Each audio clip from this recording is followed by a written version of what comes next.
Ask that plant manager to the big company 20 miles down the road, and you told yourself it was the money or the benefits or the brand name. But what if it wasn't actually why you lost them?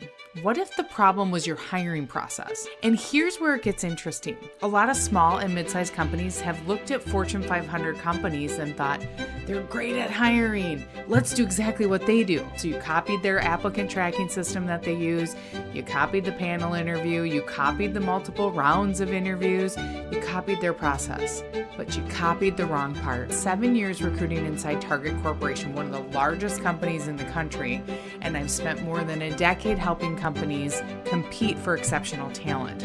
I've seen both sides. There are absolutely things that Fortune 500 companies do incredibly well when it comes to hiring. But there are also parts of their process that were built because they're massive organizations hiring at massive scale. And those things may work for them, but they can absolutely kill you. So today we're talking about what you should model from a Fortune 500 company and what you shouldn't, and how your size can actually become one of your biggest competitive advantages when you're trying to hire great people. I'm Renee Fry, and this is Building Your High-Performing Team, where we help you hire smarter, reduce turnover, and drive business results so you can finally sleep at night. If you want proven strategies to hire and build teams that last, make sure you hit follow and subscribe. We drop fresh insights every week.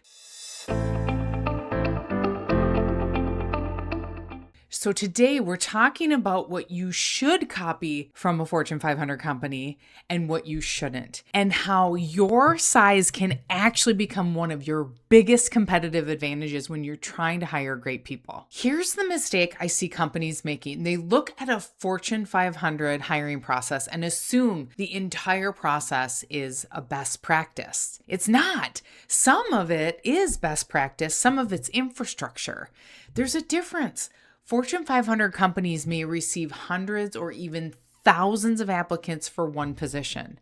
They need technology, they need the layers, they need systems, they need people screening before these people ever even get near the hiring manager. That isn't necessarily because it creates the best candidate experience. It's because they have to operate at that scale. A huge company can make a candidate fill out an application, complete assessments, wait for interview scheduling, talk to a recruiter, have another interview, meet a panel, and then wait while 6 people compare scorecards. And candidates will tolerate quite a bit of that. Why? Because the name on the building, the brand is carrying some of that weight. But if you're a $10 million, $50 million, or $100 million company competing for that same great operations leader, finance executive, or sales leader, you may not have that same brand recognition. So when you take their bureaucracy and put it inside your company, you get all the friction without the brand pulling that candidate through it. And that's how companies lose great candidates. This is exactly why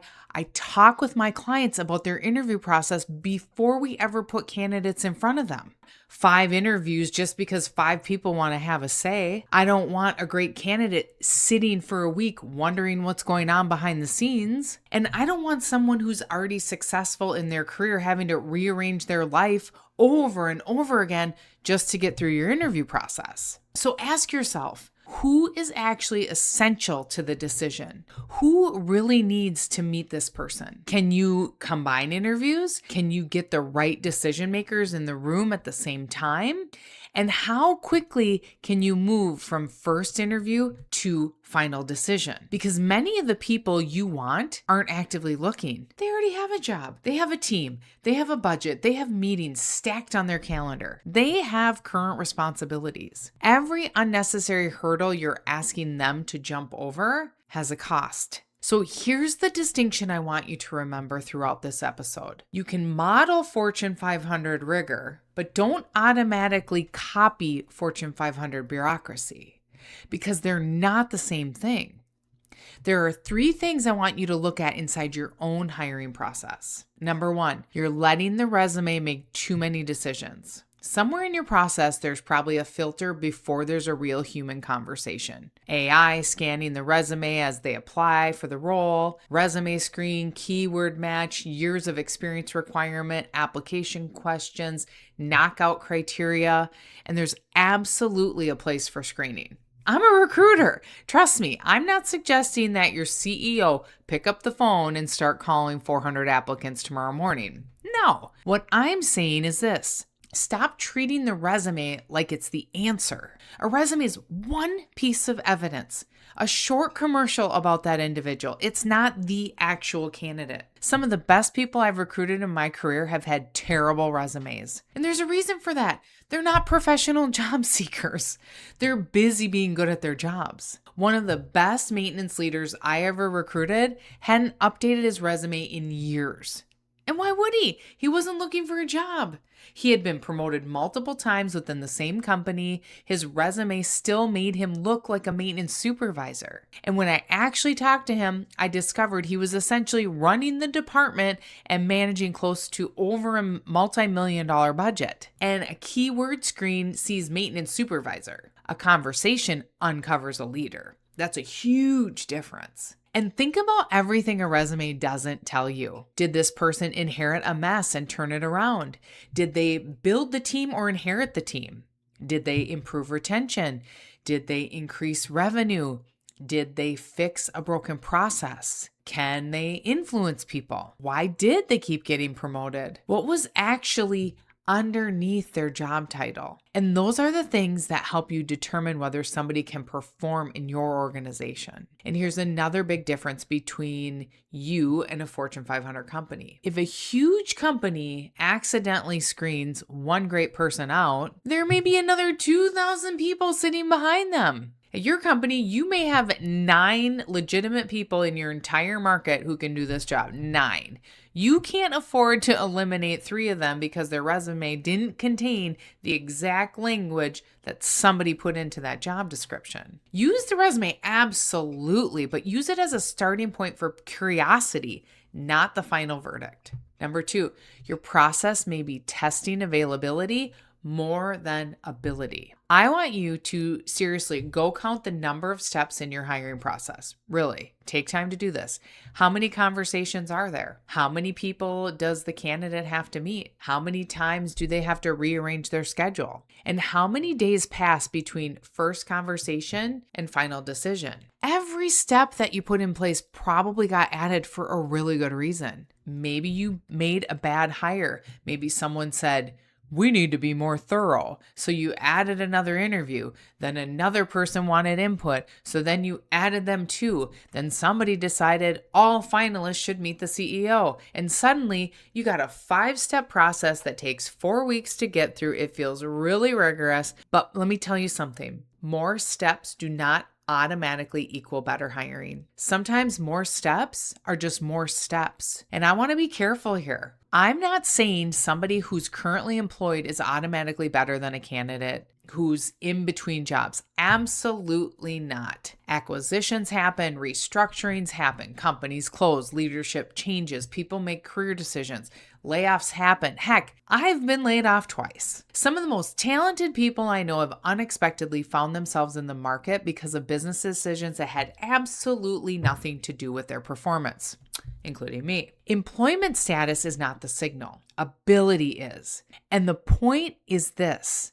A long, complicated interview process can eliminate great candidates for reasons that have absolutely nothing to do with whether they can do the job. Think about that plant manager I mentioned earlier. They're currently running a facility. You've now asked them to leave work early 3 different times, coordinate 3 different calendars, meet 6 different people, and wait 4 days between every conversation. Meanwhile, another company gets them in front of the decision maker on Tuesday, brings them on site on Friday, and makes a decision on Monday. Who do you think has the momentum in this case? And speed does not mean sloppy. Let me say that and be very clear. That's really important.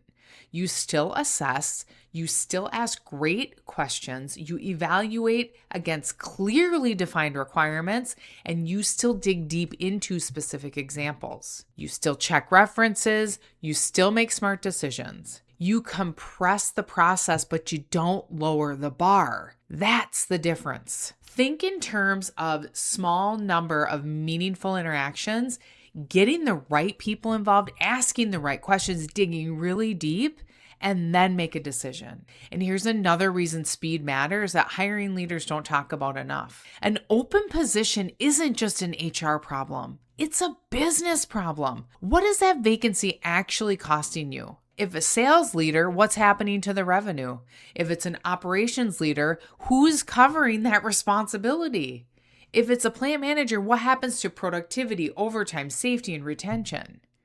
If it's an executive assistant, how many hours is your president losing every week handling things somebody else should be handling? Every week that role stays open, someone else is carrying that load. And if your best people carry it long enough, now you don't have one open position, you're going to have two. Hiring speed isn't just an HR metric, it's a business metric. Number 3, you copied the distance. This one might be the most important. Large organizations have layers between the candidate and eventually the person who they're ultimately going to work for. They have to. They might be hiring thousands of people every year. There's no version where the VP of Ops can personally talk to every single candidate who applies. So they build that distance. Technology, talent acquisition, recruiting coordinators, human resources, multiple levels of interviews.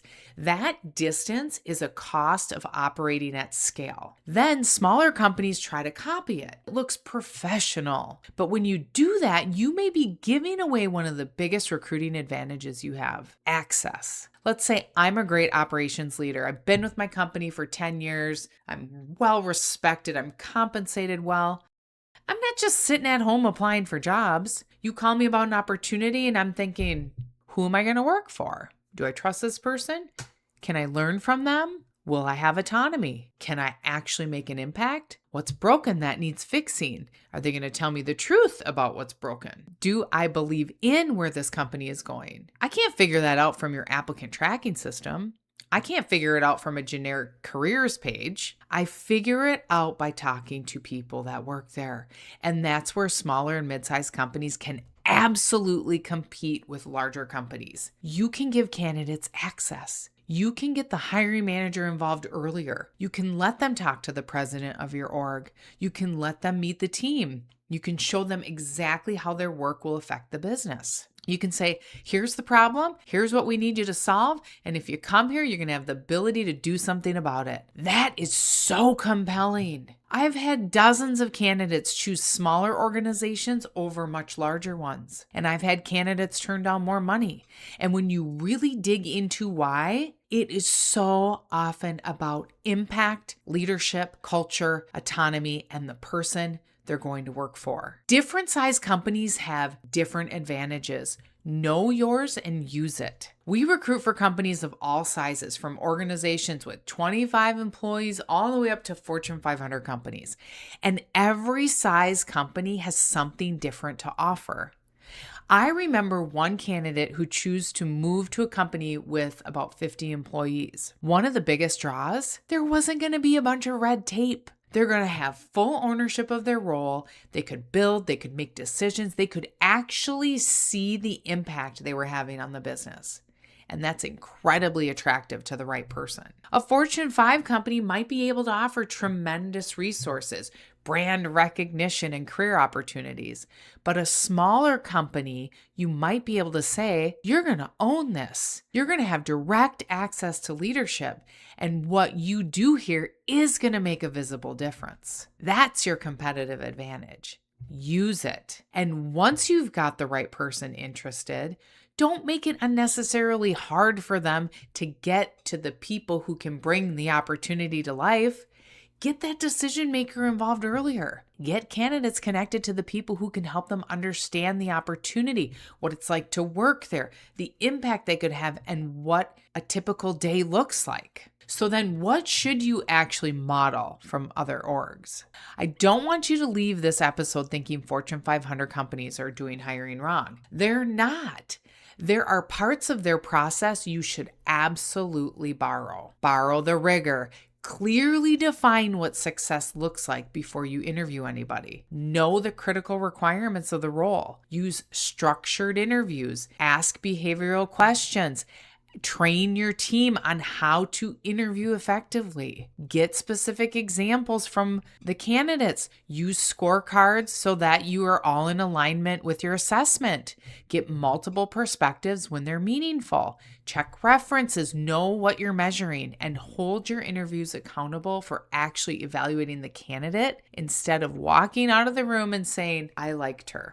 Why did you like her? What did you learn? What evidence did she give you that she can perform this job? How did she perform against the requirements you agreed on before this interview? That's rigor, and that's worth copying. Copy those practices all day long, but don't automatically copy the layers. Don't automatically copy the timeline. Don't automatically copy the bureaucracy. Don't automatically copy systems that were designed to manage thousands of applications when legitimately you might only have 10 candidates. Copy the rigor, lose the unnecessary friction. So let's go back to that plant manager you lost to the big company down the road. Maybe it wasn't the money. Maybe that company was simply easier to engage with. Maybe they got their decision maker involved faster. Maybe they clearly explained what this person would own. Maybe they made the opportunity feel exciting. Maybe they made the candidate feel wanted.